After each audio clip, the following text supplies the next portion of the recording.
This guy has the ability to move at super speed, defying the laws of physics and changing the state of things in space.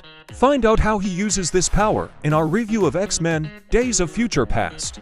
At the beginning of the film, we see images of a horrific future. The world lies in ruins, humans and mutants are held in concentration camps. The last remaining free beings are the X-Men, superheroes. They are hunted by the Sentinels, mechanical soldiers who have swarmed the entire planet. They find the X-Men and attack them.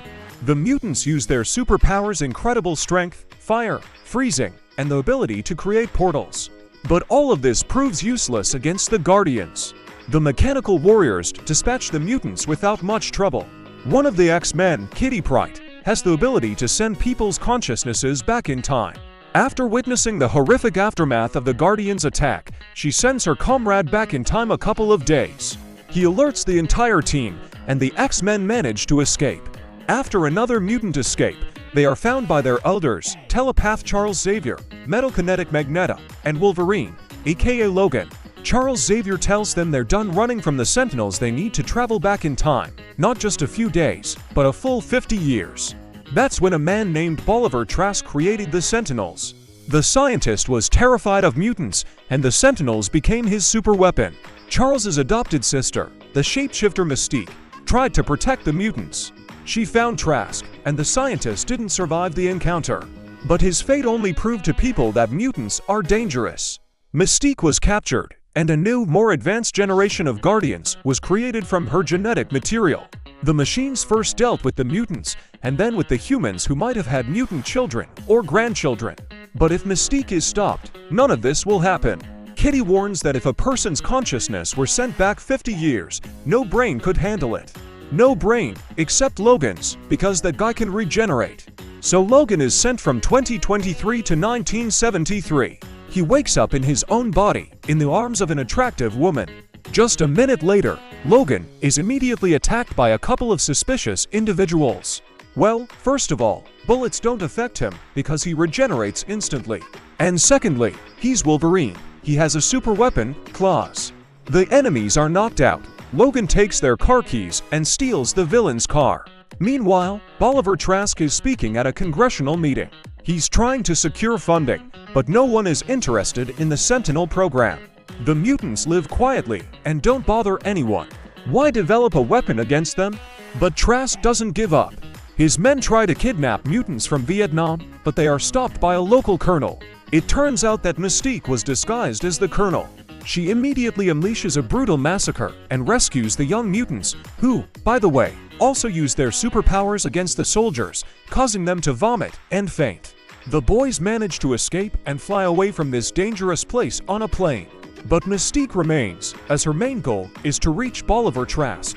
Meanwhile, Logan arrives at a school for mutants founded by Charles Xavier.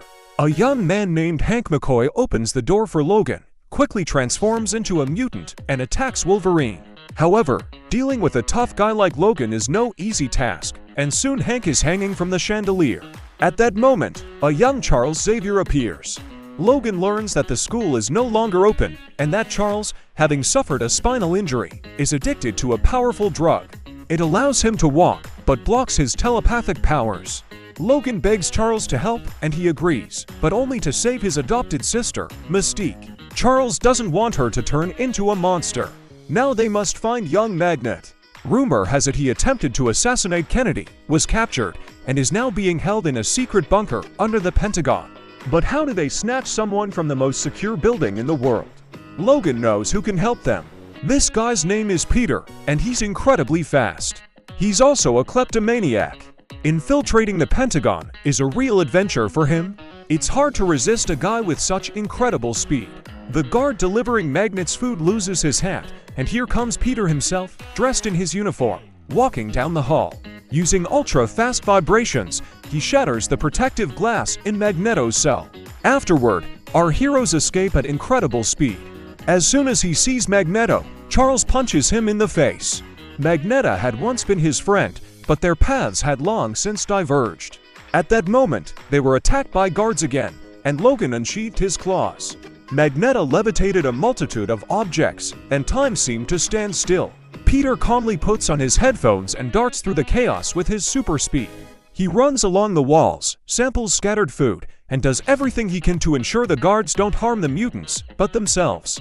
He changes the position of their hands, throws plates in the right direction, flips pistols, makes the guards hit themselves, and at the very last moment, manages to alter the trajectory of the bullets fired at the mutants. Magneto and the others are shocked by this guy's abilities. Our heroes fly to Paris, and a fight almost breaks out between Charles and Magneto on board. But with the fate of the world at stake, the mutants are forced to make peace. Meanwhile, Mystique seduces a Vietnamese diplomat who has arrived in Paris to sign a peace treaty between humans and mutants. The man seduces the beauty and offers to take off her clothes. Mystique suddenly turns blue and knocks the diplomat out with a flick of her foot. The girl assumes his appearance and infiltrates Bolivar Trask's performance. He boasts of creating the Guardians, mechanical robots with a special genetic targeting system. She finds only mutants, meaning ordinary people won't be harmed. The beacon not only works, but also points to Mystique. A fight ensues. Mystique is a true fighter, and it's not easy to stand up to her. Soon, all her opponents are knocked out. Only one remains, Bolivar Trask. At that very moment, Logan, Charles, Xavier, and Magneto burst into the room. They stop Mystique and prevent her from committing a crime. But Magneto decides that as long as she lives, mutants won't be safe. After all, Trask could obtain her DNA and create new Guardians. Despite his warm feelings for Mystique, Magneto attacks and wounds her. At this point, Logan's consciousness begins to shift between the past and the future, causing him to lose control of the situation and stop recognizing the people around him. Fortunately, Kitty manages to stabilize his condition in the future, and Wolverine regains his memory. Meanwhile, the fight between Mystique and Magneto spills out into the street.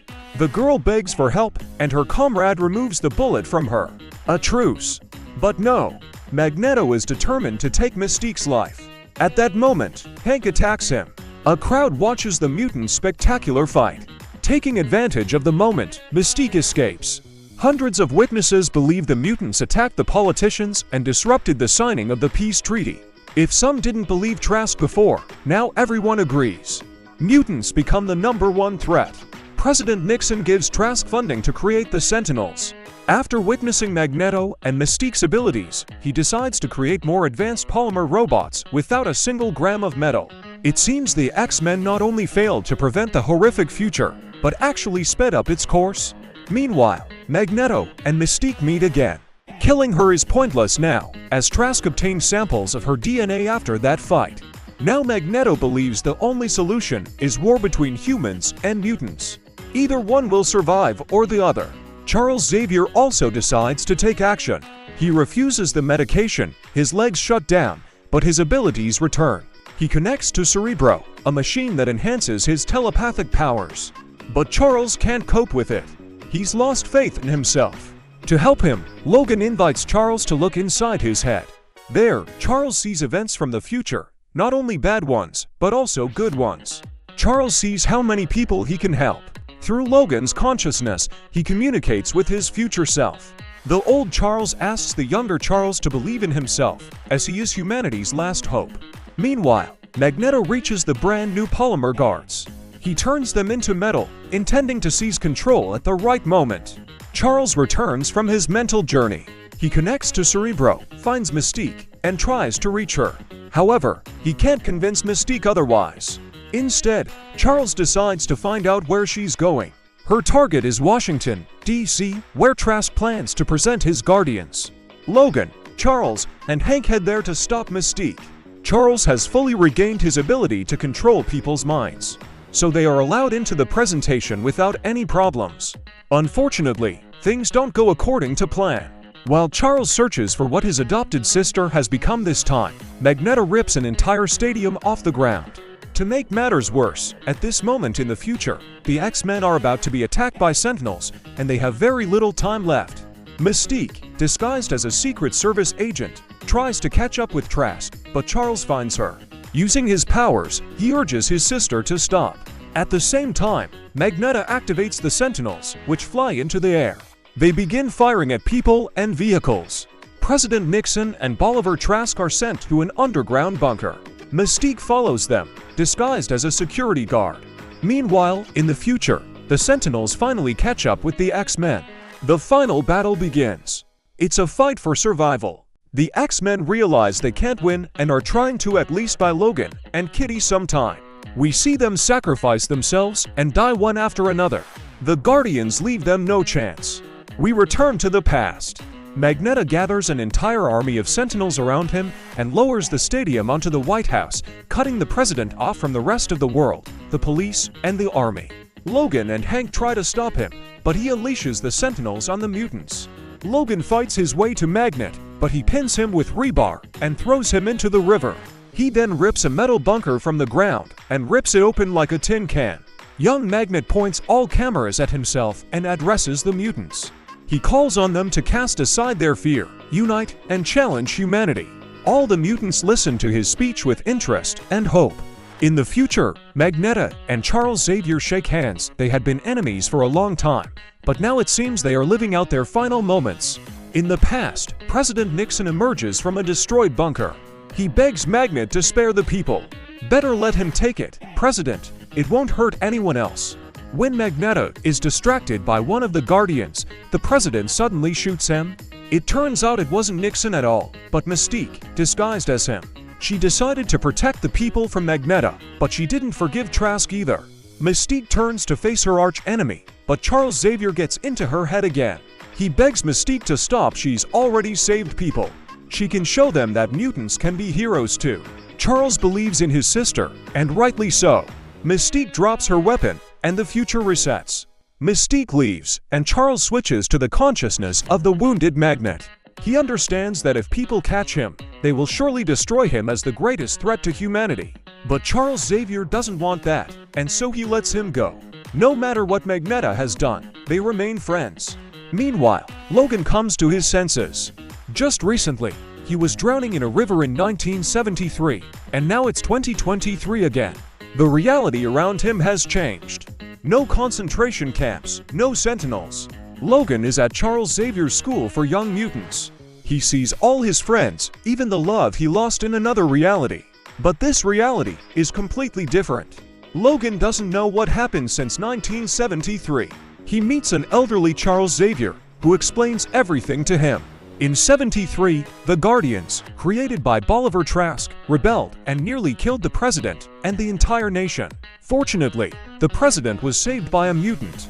Mystique became a national hero. Trask was arrested, and his program was shut down. Society came to terms with the existence of mutants, and Charles did much to make that happen. In the past, Logan was raised from the bottom of a river by a warship.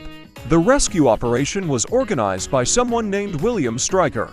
But we notice that Stryker's eyes are turning yellow, like Mystique's. What superpower would you prefer? Controlling people or hurling them through stadiums? Like and subscribe, and we'll make you some awesome videos. It was Moviecod. See you there.